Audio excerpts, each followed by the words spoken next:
Sir, ಈ ಹಿಂದೆ ಏನು ಡಾಕ್ಟರ್ ಬಿ ಆರ್ ಅಂಬೇಡ್ಕರ್ ಅವರು ಸಂವಿಧಾನದಲ್ಲಿ ಬರೆದಿರತಕ್ಕಂಥದ್ದು ಏನಂತಂದರೆ, ಪರಿಷ್ಠ ಜಾತಿ ಅಥವಾ ಪರಿಷ್ಠ ಪಂಗಡಗಳಿಗೆ ಒಂದಷ್ಟು ಮೀಸಲಾತಿ ಅಂತ ಸಪ್ರೇಟಾಗಿ ಅವರು ಒಂದು ಮಾಡ್ಕೊಂಡಿದ್ರು. ಸೊ ಇವತ್ತಿಗೂ ಅದನ್ನು ಜಾರಿ ಮಾಡ್ಕೊಳ್ತಾ ಬಂದಿದ್ದಾರೆ.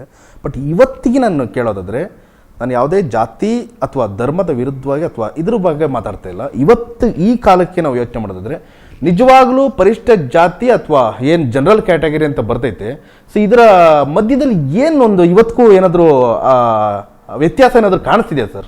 100% ವ್ಯತ್ಯಾಸ ಇದೆ ಸರ್. ನಾವೇನು 2025 ಇದ್ದೀವಿ.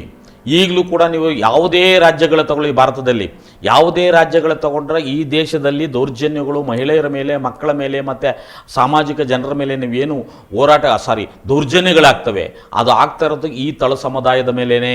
ಯಾಕೆ ಅಂತೇಳಿದ್ರೆ, ಇವರು ಆ ತೀರ ಹಿಂದುಳಿದರೆ ಒಂದು ಎಕನಾಮಿಕಲಿ ಸ್ಟ್ರಾಂಗ್ ಇರೋದಿಲ್ಲ.